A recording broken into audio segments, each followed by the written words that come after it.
কিন্তু বুস্টারের পিছনে কে ধাক্কা দিচ্ছে? বাতাস। বুস্টার সামনে কি করছে? একটা রডকে ধাক্কা দিচ্ছে।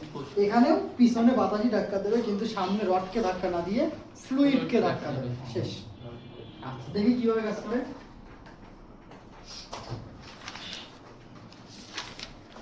ওকে, এটা একটা সিলিন্ডার, সিলিন্ডারের মধ্যে আছে পিস্টন। এটা যদি পিস্টন হয়, এই জায়গাটা ছিল বন্ধ করা এবং এটা সিল করা। এই যে স্যার এখানে যে ফুটাটা আছে না, এই ফুটাতে কি আসবে? ওই ডেলিভারি লাইন থেকে ট্রিপল ভালভ হয়ে বাতাস আসবে। তাহলে এখানে যখন বাতাস আসবে তখন এই বাতাসটা পিস্টনকে ধাক্কা দেবে, পিস্টন এখান থেকে এখানে আসবে। এখন এই জায়গায় ছিল একটা ছিদ্র এবং সেই ছিদ্রের উপরে ছিল ফ্লুইড রিজার্ভার ট্যাঙ্ক। এখানে ছিল আমাদের ব্রেক ফ্লুইড ম্যাক্সিমাম এবং মিনিমাম লেভেল। এখন কথা, এই রাস্তায় যদি ফ্লুইড থাকে তাহলে এটা ফ্লুইড দিয়ে ভরপুর। এই ভরপুর ফ্লুইডটাকে কি করতো, ড্রাইভার যখন ব্রেক প্রেস করতো তখন এখান থেকে বাতাস এসে এই পিস্টনকে এই জায়গা থেকে এই জায়গা পর্যন্ত নিয়ে আসতো। এখন কথা, পিস্টন যখন এখান থেকে যখন এখানে আসতেছে, তাহলে এতটুকু জায়গার মধ্যে কি একটু হইলেও ফ্লুইড কম্প্রেসড হবে। এখন কথা, ফ্লুইডকে কখনো কম্প্রেসড করা যায়? কিন্তু আমার বোঝার ক্ষেত্রে এতক্ষণ পর্যন্ত আমি যেটা বুঝাইলাম যে ফ্লুইডকে আমি এখান থেকে যখন এখানে নিয়ে যাচ্ছি তখন কম্প্রেসড হবে। এখন কথা, আমার প্রশ্ন, এখানে কম্প্রেসড কেন হবে? এখানে পিস্টন যত আগাবে তত ফ্লুইড উপরের দিকে উঠে যাবে না, ফ্লুইড উপরে উঠবে না। কেন? গ্র্যাভিটির কারণে ফ্লুইড অলওয়েজ নিচের দিকে চাপ দেবে, যার কারণে পিস্টন যত আগাবে ওই ফ্লুইড তত এই জায়গার মধ্যে কম্প্রেসড হতে থাকবে। আচ্ছা, ফ্লুইড যখন কম্প্রেসড হবে তার মানে আমি ধরলাম যে এখানে আমার পিস্টন আসছে, এই জায়গার মধ্যে কিন্তু কম্প্রেসড করা ফ্লুইড। এই কম্প্রেসড করা ফ্লুইডকে যদি আমি একটু বের করার জন্য এখানে একটা ছোট্ট রাস্তা দেই, একটা ডেলিভারি লাইন দিলাম, তাহলে আর কম্প্রেসড হবে? এবার যত চাপ দেবেন তত ধীরে ধীরে এই লাইন দিয়ে ফ্লুইডটা বের হবে না? এই তো বুঝে গেলেন। দেখেন কি হয়, এই লাইনটাকে এবার টেনে নিয়ে আমরা লাগাবো এই জায়গায়। এখানে কি, এখানে স্যার আরেকটা হুইল সিলিন্ডার নামে একটা পার্ট, যার ভিতরে এসে তেলটা লাগবে এবং এখানে একটা ছোট্ট পিস্টন থাকবে এবং এখানে একটা ছোট্ট পিস্টন। এই পিস্টনের সাথে একটা কানেক্টিং রড, এই পিস্টনের সাথে একটা কানেক্টিং রড, এই কানেক্টিং রডের সাথে একটা ব্রেক শু, এই কানেক্টিং রডের সাথে কি হবে, চাপ দিব দুই সাইডে। পিস্টন এখান থেকে এখানে যখন যাবে, এখান থেকে এখানে যখন যাবে, তেল এখান থেকে এই লাইন দিয়ে এসে, মানে অলওয়েজ কিন্তু ফ্লুইড লাইনে থাকবেই, কিন্তু অতিরিক্ত প্রেসারের কারণে যে ফ্লুইডের এক্সট্রা প্রেসারটা আসলো, সেই প্রেসার যখন আমার এর মধ্যে ঢুকবে তখন এখানে তো প্রয়োজনের তুলনায় বেশি প্রেসার, যার কারণে ও কি করবে, একটু জায়গা যাবে, আর জায়গা দেওয়ার জন্য পিস্টনকে দুই দিকে ধাক্কা দেবে। যখনই পিস্টন ধাক্কা দেবে তখনই ব্রেক শু আবার বাইরের দিকে মিলে গেছে, আর ব্রেক শু মিলে গেলেই ড্রাম লক হয়ে যাবে।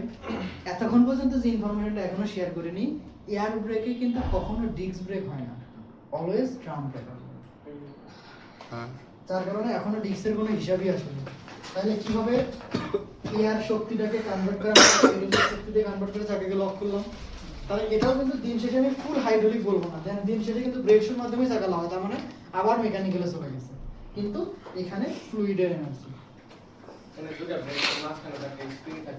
হ্যাঁ, কত কিছু দিলাম না, স্প্রিং থাকবে, লক থাকবে, এখানে একটা স্প্রিং থাকবে, এখানে অ্যাডজাস্টিং স্ক্রু থাকবে, এগুলো সব আমি হাইড্রোলিক দিয়ে শেখাচ্ছি।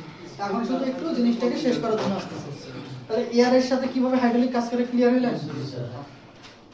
এবার আমি একটা প্রশ্ন করি, স্যার আমি ব্রেক প্রেস করতেছি কিন্তু চাকায় ব্রেক হচ্ছে না,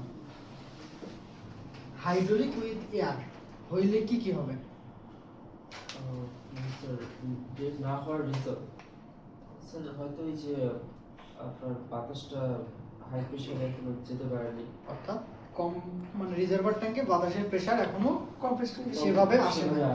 এক আর এই লিকুইডটার আপনার হচ্ছে মানে যদি কোনো একটা ভ্যালিডিটি থাকে যে এই সময়ের মধ্যে ভালো কাজ করবে, সেটা হয়তো ডেট এক্সপায়ার হয়ে গেছে, সেটা কমপ্লিট দিতে পারে। ডেট এক্সপায়ার পরে দেখব, আগে দেখব যে ফ্লুইড পরিমাণ মতো আছে। কারণ রিজার্ভার ট্যাঙ্কের পরিমাণ চেক করছি, এখানে পরিমাণ চেক করতে হবে না, চেক করছি রিজার্ভার ট্যাঙ্কও ঠিকঠাক, ফ্লুইডও ঠিকঠাক, কিন্তু তারপরেও প্রেসার আসছে না, তখন আমি মনে করব হ্যাঁ এর হয়তো ভিসকোসিটি কমে গেছে, পরিমাণ কমে গেছে, প্রেসার কমে যাচ্ছে। বুঝতে পারছেন? এয়ার এর সাথে মেকানিক্যাল ব্রেক হচ্ছে না। এয়ার সাথে মেকানিক্যাল, ওই যে এয়ারটা যদি কমে যায় প্রপারলি না থাকে তাহলে আর কার কারণে হতে পারে? আর ওই যে ফ্লুইড ব্রেক দিতে দিতে এখানে ফ্লুইড তো আপনার ফ্লুইড নেই, fluid নেই, আপনার স্ক্যাম আছে। এয়ার স্যার এয়ার আর মেকানিক্যাল। এয়ার আর মেকানিক্যাল। মেকানিক্যালের কোন কারণে ব্রেক হবে না? ওই স্যার তো মেকানিক্যাল একই তো স্যার, দুইটাই তাই। আর পানি জমে গেলে মেকানিক্যালের কোন কারণে ব্রেক হবে না? মেকানিক্যালি, কারণ যখন এসকেমটা যখন না প্রেসার ক্রিয়েট না করতে পারবো কানেক্টিং রডটা, তখন এটা ব্রেক হবে। তাহলে কোনটা ড্যামেজ? ড্যামেজ হবে এসকেমের ব্রেক বুস্টার। ব্রেক শো, ভাঁজটা। স্ক্যাম যে বারবার এরকম করতেছে না, ও তো এই ভাঁজ বারবার ভাষা দেয়। ঘষা খায়, ফিক্সড এই ভাঁজ বারবার ঘষা খায়, যার কারণে স্ক্যাম আগে থেকে সাইজে চিকন হয়ে যাচ্ছে। এক।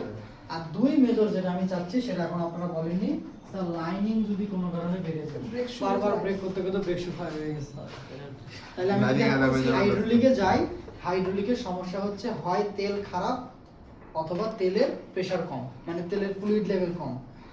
মেকানিক্যালে যদি যাই, হয় আমার হচ্ছে এস খারাপ অথবা আমার ব্রেক লাইনিং বেড়ে গেছে। আর যদি আমি এয়ারে যাই, রিজার্ভার ট্যাঙ্কের বাতাস কম অথবা ট্রিপল ভালভ যদি প্রপার না করতে পারে, তাহলে এই না ঠিক এতটুকু আলোচনা করছিলাম আমি। আমার একটা শেয়ার করি, ওটা সম্ভবত আমার 19 নাম্বার ব্যাচ ছিল।